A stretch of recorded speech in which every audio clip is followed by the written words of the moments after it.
மன்னாதி மன்னரெல்லாம் நிரந்தரமாயிருந்ததில்லை. மன்னாதி மன்னரெல்லாம் நிரந்தரமாயிருந்ததில்லை. மகத்தான முறையில் வாழ்ந்த மனிதரெல்லாம் நிலைத்ததில்லை.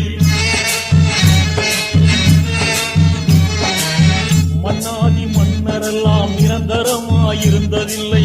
மகத்தான முறையில் வாழ்ந்த மனிதரெல்லாம் நிலைத்ததில்லை. பொன்னான செல்வரெல்லாம் நிரந்தரமாயிருந்ததில்லை. பொன்னான செல்வரெல்லாம் நிரந்தரமாயிருந்ததில்லை. புகழோடு வாழ்ந்திருந்த பூமான்கள் நிலைத்ததில்லை. உதரத்தில் இந்த நிலை புரிந்திடாமல் பேசுகின்றாய். மௌத்தையே நீ மறந்து இங்கு வாழலாகுமா? மாறிடும் வாழ்வில்